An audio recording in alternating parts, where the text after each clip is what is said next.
Black health inspector மரியாதைக்குரிய அருமை சகோதரர் மகேந்திரன் அவர்களே, முகமது யூசுப் பள்ளியினுடைய தாளர் அருமை சகோதரர் நூறு கரீம் அவர்களே, அருமை சகோதரி சுகப்பிரியா அவர்களே, சுகுமாரன் அவர்களே, உங்களுடைய மற்றும் இந்த நிகழ்விற்கு வருகை தந்திருக்கக்கூடிய பெற்றோர்களே, ஆசிரியர்களே, மாணவ செல்வங்களே, உங்கள் அனைவருக்கும் எனது காலை வணக்கத்தினை தெரிவித்துக் கொள்கிறேன்.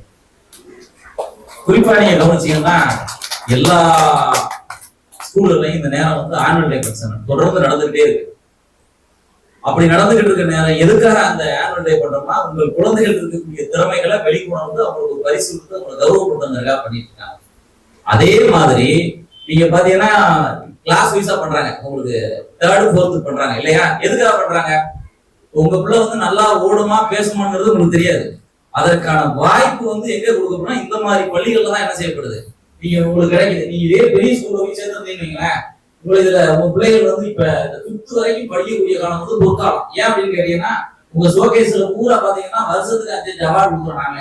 அதை வாங்கி நீங்க அடுக்கி வச்சு அழகு பார்த்துக்கலாம். இதே 6th மேல போய் சொன்னீங்களேன், இதை எதிர்பார்க்க முடியுமா? நீங்க இந்த மாதிரிலாம் உங்களுக்கான வாய்ப்பு என்ன செய்யாது, கிடைக்காது. ஆகவே இந்த மாதிரியான பள்ளிக்கூடங்களை நீங்க என்ன செய்யணும், சரியா பயன்படுத்திக்கணும். குறிப்பா நீங்க கவனிச்சீங்கன்னா, புதுமடம் சொன்னா அண்ணன் சொன்ன மாதிரி அரசு ஆஸ்பத்திரி இருக்கு, அதெல்லாம் ஒரு அடையாளம். அதையெல்லாம் தாண்டி நாங்களும் உங்களுக்கு ஒரு அடையாளம் தான். நீங்க பாத்தீங்கன்னா புதுமடம் சொன்னா ஒரு பிரைவேட் ஸ்கூல் எந்த ஸ்கூல் தான் இது, இந்த ஊர் நர்சரி அண்ட் பிரைமரி பள்ளி என்பதை நீங்கள் வளர்ந்து விடாதீர்கள்.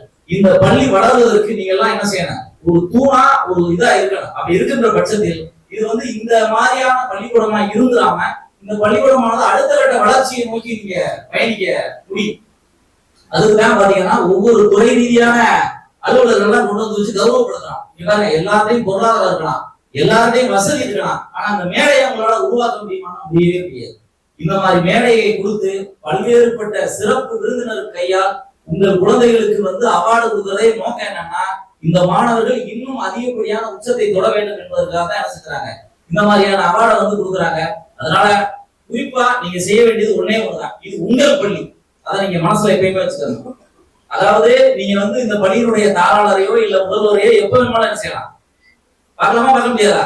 சில ஸ்கூலுக்குள்ள நீங்க போனீங்கன்னா கேட்டு வாசலே நிப்பாட்டி என்ன செய்ய மாட்டாங்க, பார்க்க விட மாட்டாங்க. அப்பேற்பட்ட பள்ளி அல்ல இந்த பள்ளி. நீங்கள் எப்போது வேண்டுமானாலும் எந்த குறையா இருக்கலாம் நிறைய இருக்கலாம், நீங்க என்ன செய்யலாம் பார்க்கலாம். அப்பேற்பட்ட பள்ளியை நீங்கள் இதோடு நின்று விடாமல், இப்ப நீங்க பாத்தீங்கன்னா இங்க ஒரு 5th வரைக்கும் இருக்கு, அடுத்து 6th வரணும். 6th வந்தாதான் உங்களுக்கு தெரியும். நீங்க 10th ஸ்டாண்டர்ட் உங்களுடைய குழந்தைகள் யாராவது பிரைவேட் ஸ்கூல்ல படிச்சீங்கன்னா தெரியும் எவ்வளவு கஷ்டம்ன்றது உங்களுக்கு தெரியும். ஏன்னா காலையில 6 மணிக்கு போகணும், இல்லைன்னா 8 மணிக்கு வரை நீங்க போய் நின்று ரிசீவ் பண்ணி கொடுத்துடணும். இதே உங்க ஏரியாவில் இருந்துச்சுன்னா நீங்களே கொண்டு வந்து என்ன செய்யலாம், விட்டுட்டு போயிடலாம். அப்பேற்பட்ட பள்ளி இந்த பள்ளிக்கூடம் என்பதை நீங்கள் மறந்து விடக்கூடாது. அதாவது அப்துல் கலாம் சொல்லுவார், கனவு காணுங்கள். எதை பற்றி கனவு காணுங்கள்? நான் நேற்று அந்த சீரியல்ல முடிச்சேன், அந்த சீரியல் கண்டினியூட்டியா என்ன இருக்குங்கிறத கனவு காண சொல்லியிருக்காரா? இல்ல, எல்லோரும் அதாவது இந்த கனவு என்பது ஒரு மனிதனை தூங்க விடாமல் செய்கின்ற பொழுதுதான். அது பாத்தீங்கன்னா அப்துல் கலாமுடைய வரலாற்றை நீங்கள் படித்தீர்கள், அவர் யாருன்னு நினைக்கிறீங்க? ஒரு சாதாரண ஆளு, ஒரு பெரிய ஆள்லாம் கிடையாது, ஒரு மிக சாதாரண ஆளு. ஆனால் அவர் இந்த உச்சத்தை தொட்டது எதனால தெரியுமா தொட்டார்? கல்வி என்கிற ஒண்ணுதான் அவர் என்ன செஞ்சிருக்கு, இவ்வளவு உச்சத்தை தொட்டுச்சு. அவர் இன்று இல்லாவிட்டாலும் இன்னும் பல நூற்றாண்டுகள் அவருடைய பேர் அழிக்க முடியுமா?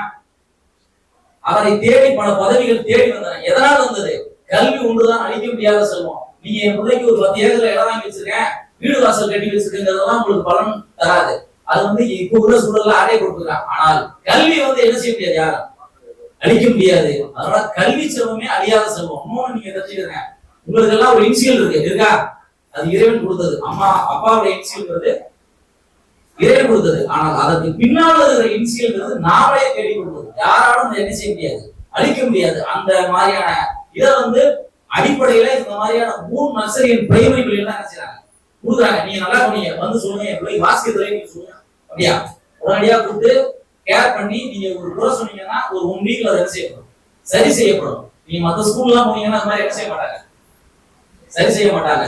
வந்ததுல இருந்து எல்லாருமே ரொம்ப டயர்டா இருக்கு இல்லையா? ஒரு ஆள் ஒரு அரை மணி நேரம் பேச முடியுங்களா? பேசுவேன், நான் 1 hour பேசுவேன், ஒன்றும் பிரச்சனை இல்லை. ஆனால் நீங்களும் 12 மணிக்கு போய் சமைப்பீங்கிற நம்பிக்கைனாலதான் நானும் ஒரு 5 நிமிஷத்துல போய் போலாம் இருக்கேன். ஏன்னா இல்லைன்னா எல்லாரும் மாதிரி நானும் மொத்தமா பேச வேண்டியது நானே பேசி முடிச்சேன். அதனால கவலைப்படாதீங்க, உங்கள் பொறுமையை நான் சோதித்தமாக ஒருபோதும் இருக்க மாட்டேன். என்னுடைய நோக்கம் ஒன்றே ஒன்றுதான், இந்த பள்ளி வளர வேண்டும். இந்த பள்ளி வளர்வது என்பது பள்ளி நிர்வாகத்தினுடைய கையில் மட்டும் கிடையாது, பெற்றோர்களாகிய உங்களுடைய கைகளில் இருக்குது. உங்களுக்கு அருகில் இருக்கக்கூடிய குழந்தைகளை நீங்கள் சொல்ல வேண்டும். இந்த ஸ்கூல்ல படிக்க என் பிள்ளைய இந்த ஸ்கூல்ல சேர்த்துருக்கேன், நல்ல எஜுகேஷன் கொடுத்துருக்காங்கன்னு சொல்லி நீங்கள் உங்களுக்கு அருகில் இருக்கக்கூடிய 5 பிள்ளையை நீங்க கொண்டு வந்து சேர்க்கும் பொழுது இன்னும் கூட இந்த கேப் இருக்காது. அடுத்த வருஷம் இந்த கேப் கூட இருக்காது. அந்த அளவுக்கு நீங்கள் உங்களுடைய குழந்தைகளை இந்த சேர்க்கை செய்ய வேண்டும். என்று சொன்னால் இந்த பள்ளி வளர வேண்டும். இந்த பள்ளி வளர்கின்ற பொழுது நீங்களும் வளருங்கள், நானும் வளருது. உதாரணம் நீங்க கவனிச்சீங்கன்னா இன்னொரு 10 வருஷம் கழிச்சு இந்த பள்ளிக்கூடத்தில் படிச்ச டாக்டரா இருக்கு, இன்ஜினியரா இருக்கு, தொழிலதிபர்களா இருக்கு சொன்னா எங்களுக்கு பெருமை இல்லையா? நாங்கள் உங்களோட காசு பணத்தை எதிர்பார்க்கல, அடையாளம். இந்த பள்ளியில் படித்த குழந்தைகள் இந்த மாதிரி இருக்கிறாங்க அப்படின்னு சொல்றதான் எங்களுடைய அடையாளம். மிகச்சிறந்த ஆசிரியர்களை இந்த நிர்வாகம் பெற்று உங்களுக்கு தெரியும். வந்ததுல இருந்து எப்படி நிக்கிறாங்கன்னு தெரியும், அட்டன்ஸே நிக்கிறாங்க, அவங்க கூட உட்கார கூட விடாது.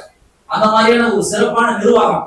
நீங்க என்ன பிரச்சனைனாலும் அவங்கள்ட்ட கேட்டீங்கன்னா அதுக்கு சொல்யூஷன் சொல்லணும். இன்னொரு கவனிச்சீங்கன்னா இதோட முடிச்சு பாருங்க, இருக்கக்கூடிய சீல்ட கவனிங்க, இருக்கக்கூடிய சர்டிபிகேட் கவனிங்க. நீங்க படிக்கிற காலத்துல சர்டிபிகேட் உண்டா?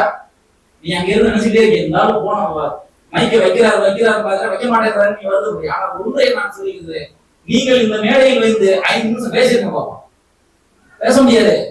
துப்பாக்கி முனைகளை விட கூர்மையானது இந்த மைக். நானும் உடனே பேசிடல, நானும் 2000 நிகழ்ச்சி அட்டன் பண்ணதுக்கு அப்புறம் தான் இந்த மாதிரி பேசுறேன்.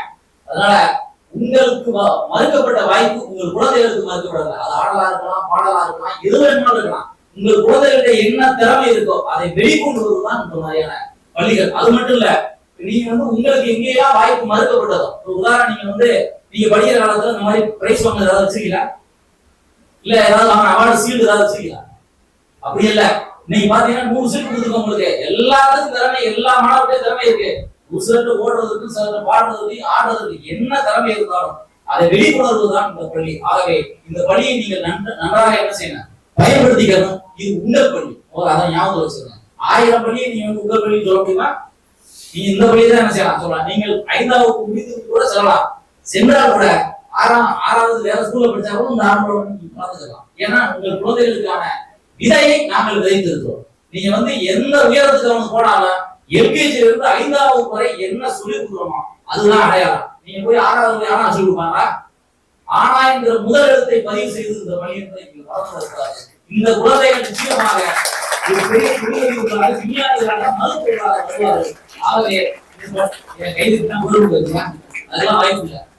கடைசியா கூட சொல்றேன், நீங்கள் இந்த பள்ளியை வளர்வதற்கு நீங்கள் ஆக்கமும் ஊக்கமும் அளிப்பீர்கள். இந்த பள்ளியினுடைய வளர்ச்சிக்கு ஒவ்வொருவரும் 5 அட்மிஷன் கார்கள் என கேட்டு வாய்ப்பளித்த அத்தனை உலகளுக்கு நன்றி.